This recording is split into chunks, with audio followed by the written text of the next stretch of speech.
my goal since day one has been, hey, we're gonna get that first team to the national championship. But we're not just going to do it once. We're going to do it multiple times. We're going to not rely on winning a conference championship. Like, we're going to build a schedule and then compete to where we're in the top 60 and getting in regardless of whether we win conference or not. Everything that happened, and then for us to finish second, I mean, have the lead through, with 2 holes left in the conference championship, I'm super proud of that. And it's really encouraging because we only graduate 1 player. What's going on, ladies and gentlemen? This is Switch Up Sports, and today we have another awesome coach interview for you. And today we are going to be talking to Coach Fields, who is another coach over at Jacksonville State. So without any further ado, we're going to bring him on. We're going to get to know him and his story. Bringing him in now, Coach Fields. Coach, how you doing this morning? I feel really excited after that intro. Sometimes it's all about the DJ horns. It gets you a little fired up, get you doing anything. So, Coach, what is the thing that got you into golf? We know that you're a golf coach. That's the kind of main thing here. But let's dive into it. Let's go back to when you were a little kid, maybe when you got grown up a little bit more. What got you into the sport of golf? Tell a little bit more about yourself, whether it was an intro as a kid or anything like that, and what little things we need to know about you. Yeah, well, I grew up in Hartselle, and didn't really play golf. My dad had grown up playing a little bit, but once I've got a sister that's 5 years older than me, and once my parents had her, he kind of had to put the clubs away.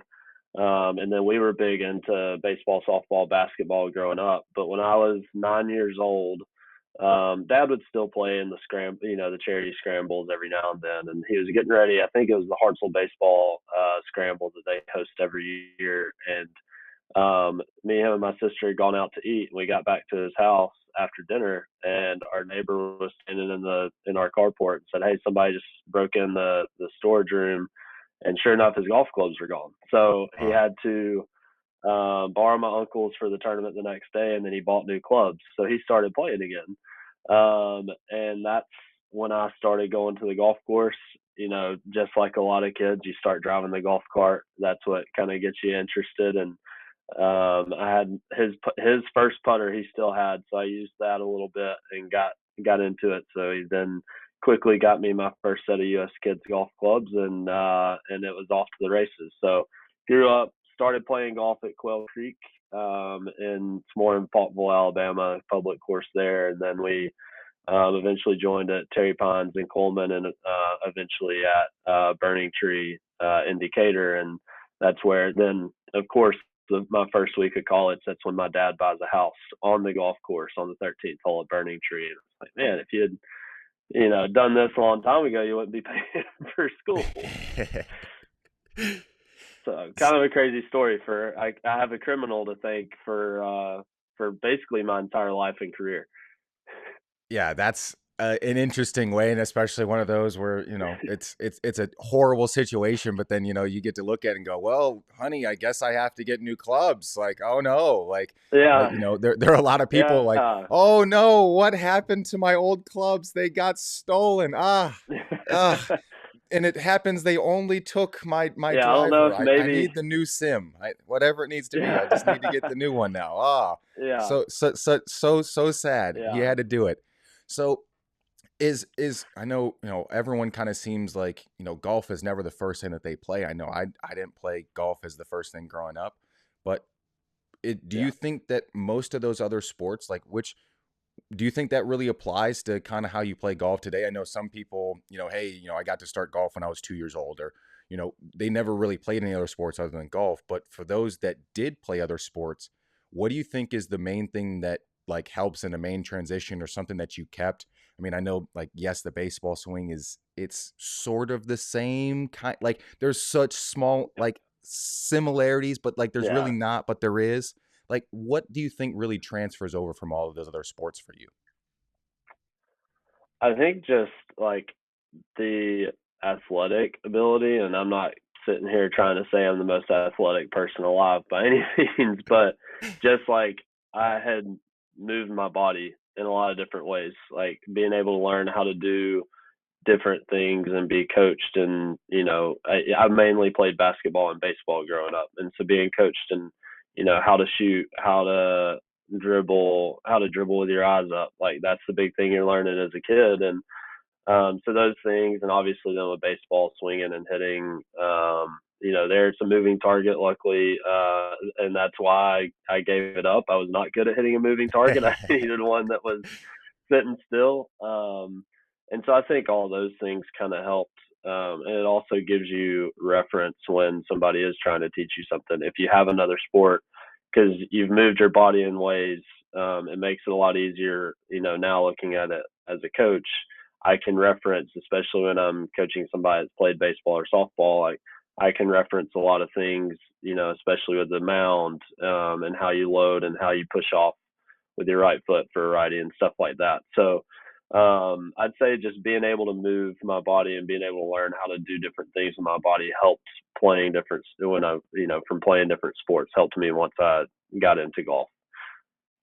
And I think you hit the nail on the head there too. If you mentioned something about being coached and having that ability to be Mm-hmm. coached, and sometimes people don't have that element all the time. Sometimes hey, someone's Yeah, telling me what to do and I'm doing it wrong. They don't take that too well.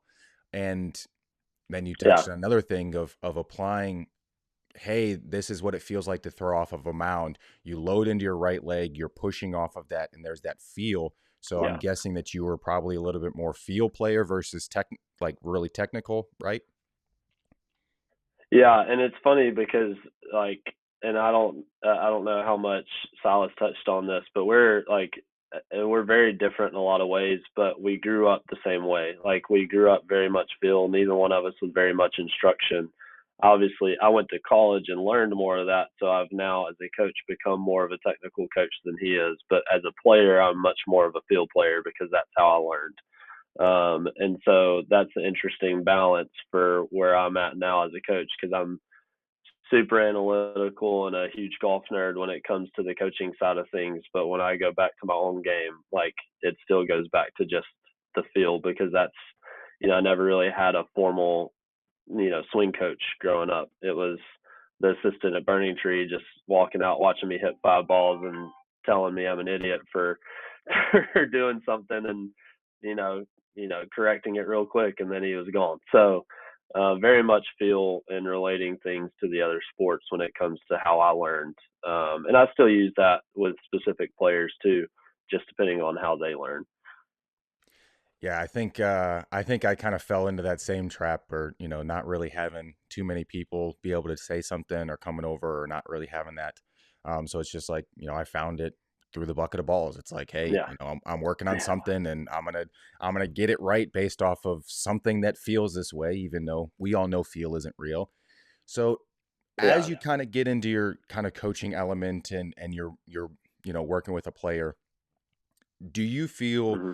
when it comes to, hey, we're practicing, we're getting ready for a tournament, what do you think are some of the best things to get someone ready, especially because I've had it kind of from two different sides, where hey, we're going to go and we're going to work on the couple things that we think are maybe the weak points this week, or hey, let's just go play, let's get you in the rhythm of playing, have some kind of just relax a little bit, not get too technical, not really worry about, hey, we have our game, we have what we have. Which kind of element do you think when, hey, let's say it's Monday and we're playing Friday, Saturday in a 54 hole event, what do you think is going to get you most ready if we're on, Monday and we're playing this weekend? It's different for everybody, and that's where I think I've learned the most and grown the most as a coach. From, I think, back to my first year at Mississippi State when I was a volunteer assistant there. And I mean, we were a top 40 program. Like, it's not like we were doing anything really wrong, but everybody, like, it was very structured, and everybody kind of doing the same thing during our required practice time. And then I learned through my time at ECU that, and a lot of it was from coaching Scandinavian players, like, everybody's a little different and wants something different, especially leading up to a tournament. And so now I've gotten, now that I'm kind of in charge of that and, and the prep, and it's very much player to player. We've got a couple, like our Scandinavians typically are more technical. So we have a player from Norway and a player from Denmark. And leading up to the tournament, they typically want to get on TrackMan. They want to see their numbers. They want to make sure everything's checked out right there. Whereas we have others, like especially our Americans, who haven't really grown up with the same kind of structured instruction that, like in the Scandinavian countries, a lot of times they want to be on the golf course more the week of a tournament. So everything we do during the week, whether it's a tournament week or a normal week, is pretty much individualized player to player. We always start the week on Mondays with our fundamental practice, which everybody has their own set of like 5 or 6 drills that they work with their coach at home to put together, and like, hey, this is the basics of like the foundation of my game. This is what I need to be doing every week to make sure we start the week with the basics, and then we build off of that the rest of the week. And so then it's all based on what they need. Some of it's dictated by the golf course. Our first tournament in the fall will be in Colorado. We're going to be playing at altitude. So it's going to be, hey, everybody needs to be spending some time on TrackMan, getting an idea for what our distances are going to be. If we're going to a course that has, slower greens, then it's, hey, let's go to a different golf course in Silver Lakes and let's put on some slower greens and, different things like that. Some of it will be recency or, bias based on what they've done recently, and like, hey, did I not swing it well this past weekend? Do I need to maybe work a little more on that? Or did I not putt well? Do I need to work a little more on that than normal? But usually it's going to be what they do. And like, especially with our freshmen, when they come in, I'm kind of like, all right, first tournament, you're going to get to kind of prepare in your own way so we can learn from that. And then we'll build on that moving forward and how we're going to prep. So, and then once we're traveling, like once we get to the golf course, I'm pretty much hands off. Like I used to be so like, I got to do something, like I got to be doing something. Like I got to be doing something to help. I got to be on the range, making sure while they're warming up their swings right. And now I kind of just like hang out and just let them do their own thing. If they want help, they know they can ask, and sometimes they'll call me over. Hey, can you help me out with this? But I'm pretty much hands off because at that point, all the work's been done. It's just get ready to play. Yeah, I think that ends up being a really important thing on the actual backside of understanding Yeah. each player, and you guys have that set up to where you're able to give them some of that freedom, but there's still enough structure there to give them the support kind of going forward. So as you mentioned kind of there at the tail end, hey, they can call you over if you need.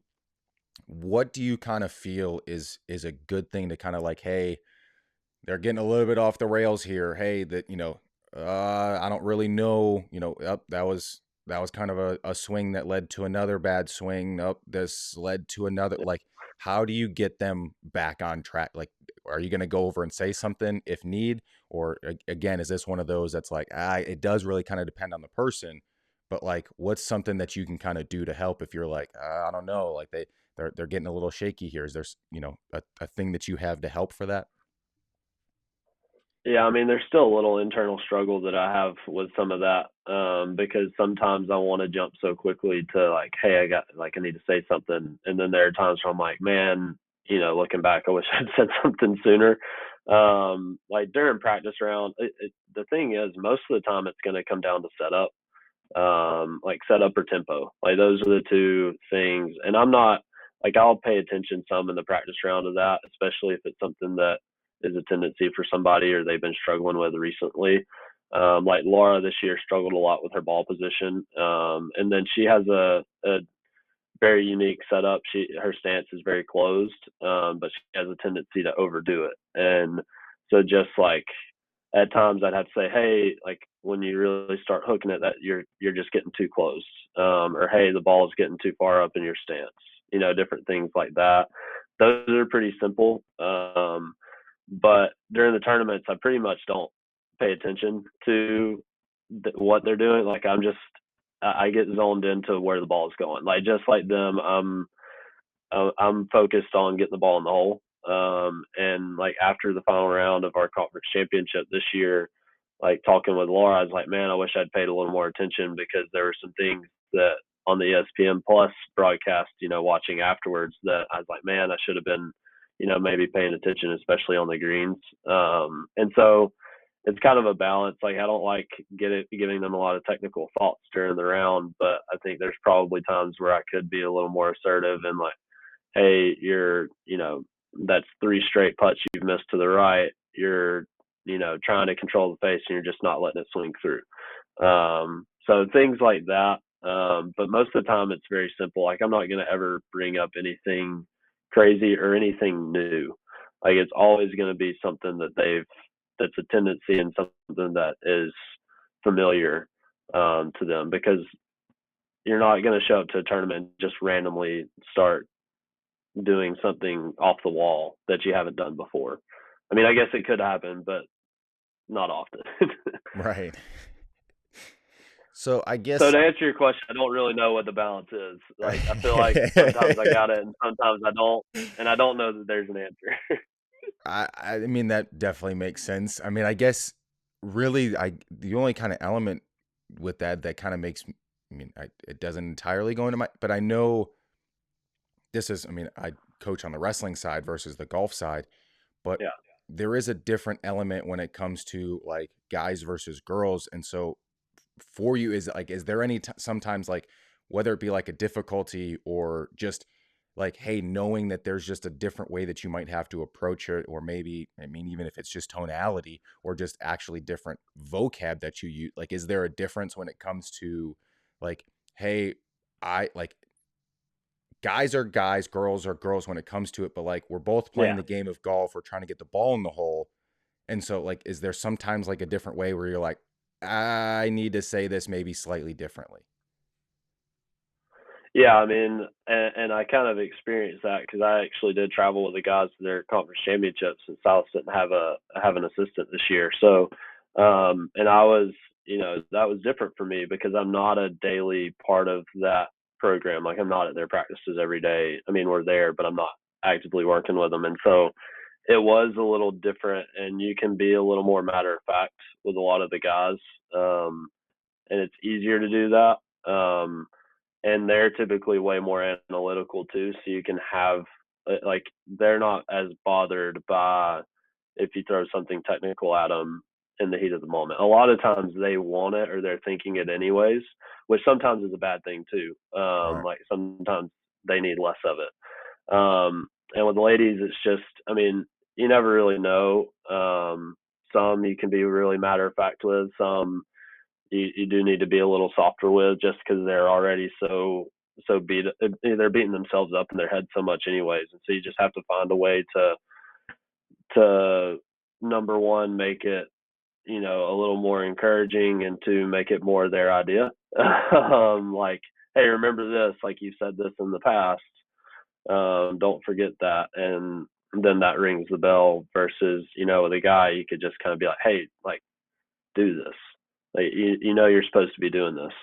But I mean, again, it's individualized. And in tournaments, I like coaching the girls and the guys both kind of the same way, like with encouragement, and being a little more lighthearted on that in the ways that we do it.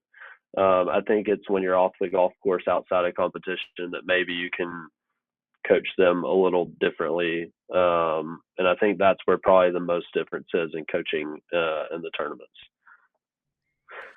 Yeah, because then it's kind of back to that, hey, just get the ball in the hole. And you said, I mean, almost virtually every time it's either, hey, how you're actually lining up or your tempo. Like Yeah. you've put in enough work, you know what you're doing. I had a conversation with Coach Bissell, and he made a point in terms of like, yeah, like Steph Curry might have an off shooting night. It doesn't mean that he needs to change everything about his shot. Sometimes it's just like, hey, you're just a little bit out of your rhythm. Once you're back in rhythm, then you're fine. Yeah. It doesn't mean, oh, hey, feel your elbow here. No, it's just like, hey man, let's just get you back in rhythm. Relax, take a deep breath, like slow your heart rate down. Let's just take the mind out of it. Get out of your own way. Let's have some fun. Let's play some golf. Yeah. Put the ball in the hole, please. Like, just relax. You've done this literally a million times. You know what you're doing. So let's kind of forecast a little bit. Yeah. Let's And I let's think the for tempo. Yeah, go ahead. Go ahead. Oh, sorry. I guess I got a little behind. No, go for it. But I think on the tempo side of things, I think the girls get much more out of sync, out of tempo, especially in tournaments, just because their emotions are less anger and frustration and more like they get down on themselves and then they panic, freak out, and they start to speed everything up. Whereas the guys will get either mad or they just like overanalyze and start trying to do too much. So the girls actually tend to speed up. The guys will typically tend to slow down. And from my experience, at least, when things are kind of going haywire. And so with the girls, we got to like, hey, like step by step, slow your breathing, calm everything down. Cause like we've got like Laura, for another example, like she got the nickname Little Chicken because she walks around like a chicken with her head cut off because like, and she just does that kind of in life a little bit, but especially when in the round, like she'll start to panic and she's just all over the place. And so it's like, hey, slow down, because when you start doing that, your tempo is going to get off. I think the guys just typically they tend to overthink and slow themselves down in a lot of ways, and with their frustration. Now, their frustration can also lead to their tempo getting off too. But I think theirs is less from like a panic and letdown and much more from just a anger. Right. Yeah, I can definitely attest to that. I mean, I've never gotten angry on the golf course. No, what? I was No, never angry as a kid. My dad never no. had to grab me by the back of my neck and say, "Hey, chill out." Yeah, no. What?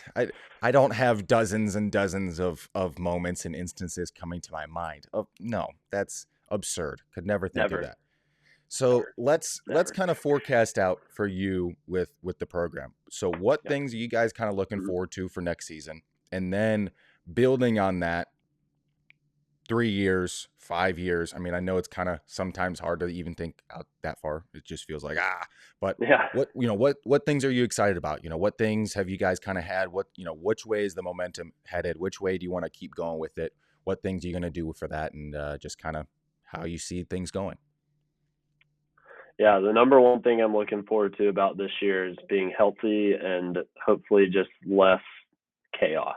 Um, I'm so proud of the team this year because they endured so much, um, as a team and as individuals that was really challenging.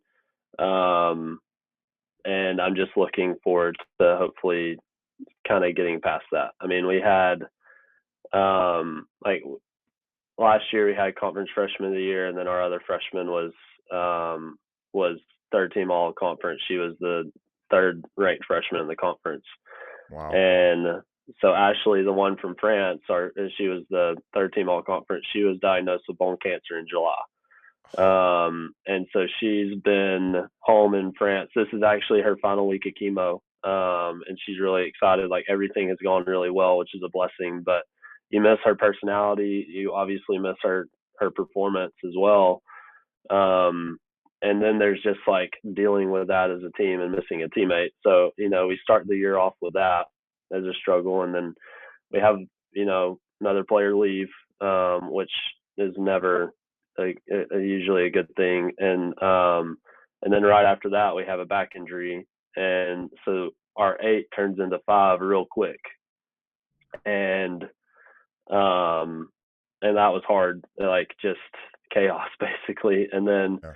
luckily we bring a freshman in that was supposed to start this August 2025. She's from Australia, and so she graduated in November, was able to come in early, ends up being conference freshman of the year, so that's awesome right after a Wow. semester. But then we had another player in and out of the lineup with injury all year, so we effectively had 5 healthy for the majority of the year. Laura missed our home tournament. She was invited to play in the Women's Asia Pacific, which is a huge tournament, and it was awesome for her. But like, it hurts missing, somebody that's all conference out of your lineup. So, um, you know, everything that happened, and then for us to finish second, I mean, have the lead through, with 2 holes left in the conference championship. I'm super proud of that, and it's really encouraging because we only graduate 1 player. We get 3 back that didn't get to play for a lot of the season. We bring in a freshman who, in the past 4 weeks, has 2 wins and a second place finish over in Norway. And then we've actually got a transfer coming to campus for a visit today, so we're looking to add one more. And so, like, I'm just excited about having hopefully some healthy bodies and being able to compete at home. I think that's where we weren't prepared in the final round of conference, because we had, like, nobody was ready for the pressure of having to make putts and hit shots under pressure in the final couple holes, because we hadn't been in that position and we weren't able to we didn't have meaningful qualifying rounds at home. So that's what I'm excited about for this year. Our schedule is going to be awesome. We're going to go our first tournament. I think there's like 8 or 9 teams that are in the top 70 in this year's rankings that are going to be there. We're going to play at Tennessee. We're playing at Mississippi State. We're playing at Georgia this year in their tournament. So we're going to get to play some really good schools, some really good competition, and really see where we're at. And I believe we have a team that will be able to compete there. You know, we could go on a whole rant about our ranking system and the things that I believe are wrong with it, but we have to play in those tournaments to have a shot at getting a good ranking, or we just have to win everything else, and it's hard to win even in weaker field events. So we should be able to be in a better position ranking wise with the schedule this year, as long as we perform. So for this year, that's what I'm looking forward to, is not having the same 5 in the lineup every week, like being able to have some competition, and then getting to compete against some really great schools at some really great golf courses. And then, looking more in the future, I got here 3 years ago, and with the goal, we've got 7 conference championship trophies from our OVC days in women's golf, and that means 7 regional appearances. And we don't have a national championship appearance, and we've never been an at-large. We've always been an automatic bid for winning the conference for a regional. So my goal since day one has been, hey, we're going to get that first team to the national championship. But we're not just going to do it once. We're going to do it multiple times. We're going to not rely on winning a conference championship. Like, we're going to build a schedule and then compete to where we're in the top 60 and getting in regardless of whether we win conference or not. And then we're going to be at the national championship, and we're going to have all the SEC, Big Ten, ACC, whatever, looking around and being like, what the heck is Jacksonville State doing? Like, what are they doing here? Like, they don't belong. We don't have the bells and whistles. We don't have all the money that everybody has. And so we have to be more creative. We have to be more disciplined in everything that we do. It takes a little bit of luck with the recruiting too, and the players that we get, and finding those diamonds that everybody else is missing out on. And so, that's the long-term goal, is to have sustainable, success as far as appearing at the national championship. Obviously, we want to win the conference championships too, but if we're going into the tournament without the pressure of, we've got to win to keep our season going, I think that helps us in those events as well. Yeah, definitely having healthy bodies is good. And then definitely being able to just continue to have that competitiveness stack to build for that. And so not, graduating the entire team helps for that, because now, hey, everyone's got more seasoned reps. And like you said, that pressure, now those pressure reps can get to build. And hey, we got to taste that little bit that we were right there. And so now, okay, now it's a bad taste in our mouth. Now we've got an extra chip on our shoulder to go in after it and get it even more. Yeah. So what you guys have and have started for that, I mean, it's just it's exciting for me to hear about, because now the cool part is like, I get to continue to watch, I get to continue to have that to see, and it sounds definitely like it's going to continue to stay on my radar, and I'm looking forward to it, and I'll continue to be checking in, and I'm excited for it. But if there's any final message, any other things that you'd like to say to the folks, this is kind of just a nice little open moment where it's just kind of whatever comes to mind, whatever it needs to be, and you can just kind of whatever's on your mind at this moment, go for it.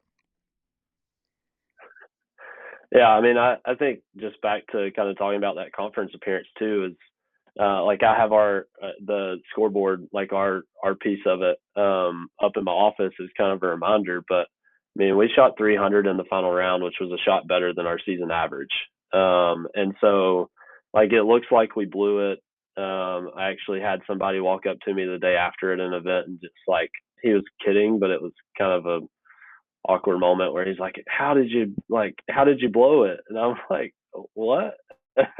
Which, because we had two triples and a bogey in the last two holes, but at the end of the day, we still shot better than average. We shot the first round was our best scoring average or our best team score in my 3 years here. First time we've been under par. Wow. And then we followed it up with two better than average rounds for this season. And when the lineup that we had and all the players that we were missing, like that's pretty dang impressive. And it shows Yeah. the grit that the team got through everything that we had this year. And I couldn't be more proud of them and those stepping up. I mean, Laura leading the way. I mean, she was so upset about the round. The girl made two bogeys the entire tournament. I think she hit 46 of 54 greens. Like round two, she missed one green and it was 21 feet away in the fringe. Like she was still putting. The longest putt she had was 27 feet. It was absurd. Like I've never witnessed anything like that. We just needed That's more putts to insane. fall. And then Becky stepping up the way she did, and then Rachel and Paula each having rounds that stepped up. And I mean, Ebby wasn't supposed to play. Like she was our sub, and we tell her the morning of the first round, "Hey, Sandra can't go because of it, like her elbow is just hurting too much. She didn't feel like she was going to be able to contribute. So Ebby, like, get ready and go." And she put in a couple rounds that helped, and that was important. And so I'm just excited about how the team endured everything. I'm excited to be at Jacksonville State. This is home. Like I grew up 2 hours away, and it is a lot of fun. And I'm excited now working with Silas. Like we grew up together, and it was fun bringing him along to Jacksonville. And I'm excited about the future. We've got some great players coming in. Even in the 26 class already with the commitment and a really impressive player. So I'm just really excited about the future and what we're doing here, and I always love sharing about it. So I appreciate you giving us that outlet to do that because not a lot of people want to talk to college golf coaches. They'd rather talk to Coach Kelly and in football. So it's always nice getting to share a little bit about our programs here. So thank you very much. You're very welcome. And like I said, I'm definitely looking forward to it for you guys. Best of luck going forward into the next season, and especially wishing all the best health onto all your players. And that way, a little bit less chaos, a little bit more calmer waters you guys can kind of churn through it and hammer out. And yes, you guys will have all the things that you need to, especially as you continue building. Like I said, best of luck. Looking forward to it, and I'll keep you on the radar. But love having you on. We'll have to do this again. It was a pleasure getting to meet you as well, and we'll talk to you on the next one. Yeah, thank you very much. I appreciate it. Go Gamecocks. You got it. That is going to be it for us, ladies and gentlemen. That is Coach Fields. We'll catch you later.